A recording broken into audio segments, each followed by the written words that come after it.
Hi అండి. Welcome back to Roja Manchikanti vlogs అండి. అందరూ ఎలా ఉన్నారు? బాగున్నారా? మరి నేనైతే సూపర్‌గా ఉన్నాను. మరి ఈవినింగ్ స్నాక్స్ కోసం ఏం చేయాలని ఆలోచిస్తున్నారా? నేను చూపించే విధంగా మీరు కూడా ఒకసారి ట్రై చేయండి. నేను పప్పు చెక్కలు ఇలా రెడీ చేసుకున్నానండి. ఒక గిన్నెలో బియ్యం పిండి తీసుకున్నాను. తగినంత కారం పొడి, ఉప్పు, నువ్వులు, జీలకర్ర, కలర్ కోసం పసుపు వేసుకున్నాను. నానబెట్టిన శనగపప్పు, కరివేపాకు కూడా వేసుకున్నాను. దీంట్లో పచ్చిమిర్చి పేస్ట్ కూడా వేసి చేసుకోవచ్చండి. నేనైతే కారం పొడి కారం అంటారు కదా, అదే వేసుకున్నాను. ఇట్లా మంచిగా మిక్స్ చేసుకున్న తర్వాత ఉప్పు సరిపోయిందా లేదా ఒకసారి చూసుకోవాలండి.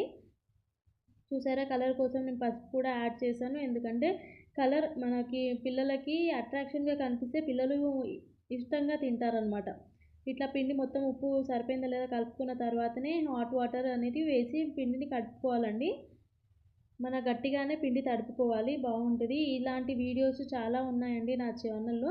ఒక్కసారి నా ఛానల్ ఓపెన్ చేసి చూడండి మీరు కూడా. మీకు నచ్చితేనే లైక్ చేయండి. లైక్ చేసి ట్రై చేసిన తర్వాత కమెంట్ చేయండి. చూడండి, పిండి ఈ విధంగా తడుపుకోవాలండి. చూసారా, ఇట్లా రెడీ అయిపోతుంటాయి. రెడీ అయిన తర్వాత ఆయిల్ హీటెక్కుతుంది. ఇట్లా పూరి ప్రెషర్లో పెట్టి పప్పు చెక్కలు అనేటివి ప్రెస్ చేసుకొని వేసేసుకోవాలి.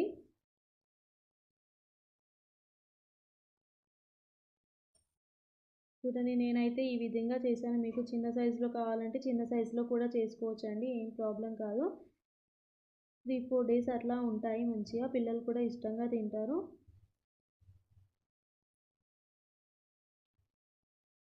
చూడండి ఎంత చక్కగా కనిపిస్తున్నాయో.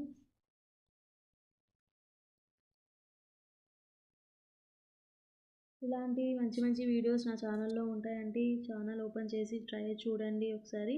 ఇట్లా ప్రెస్ చేస్తే చాలు, చెక్కలు అనేటివి మనకి రెడీ అయిపోతాయండి. మీరు కూడా ట్రై చేసి చెప్పండి. చెక్కలు అనేటివి పప్పు చెక్కలు రెడీ అయిపోయాయి చూడండి. నేను ఇప్పుడు ఒక ప్లేట్లోకి తీసుకొని సర్వ్ చేసుకున్నాను. లైక్ చేయండి, షేర్ చేయండి. ఇలాంటి మంచి మంచి వీడియోస్ కోసం చూస్తూనే ఉండండి రోజా మంచికంటి వ్లాగ్స్.